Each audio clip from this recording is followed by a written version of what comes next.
کرمانشاه.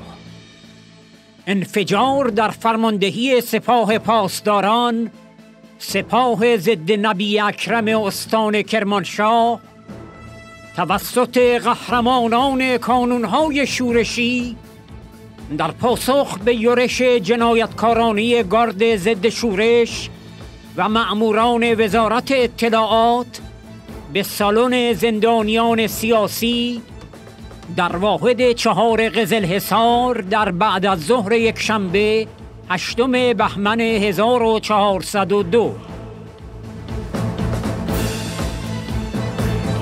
وحوش اطلاعات و گارد ضد شورش در زندان قزلحصار شماری از زندانیان سیاسی را مجروح و وسایل آنها را تخریب کردند یا با خود بردند.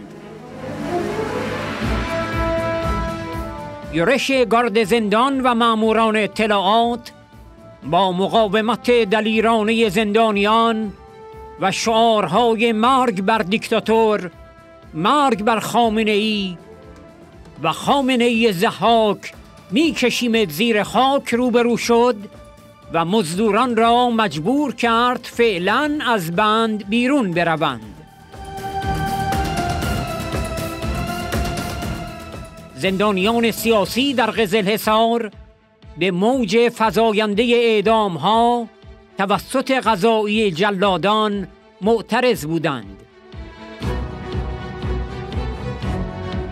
یکی از مجروحان یورش گارد ضد شورش افشین بایمانی است که به خاطر ضربه در ناحیه سینه به بیمارستان زندان منتقل شد.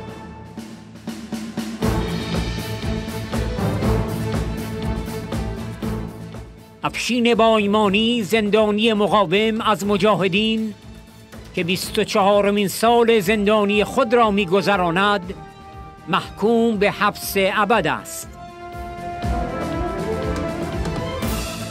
افشین برادر مجاهد خلق مهدی بایمانی است که در سال 1379 در درگیری با دژخیمان وزارت اطلاعات در آبادان به شهادت رسید.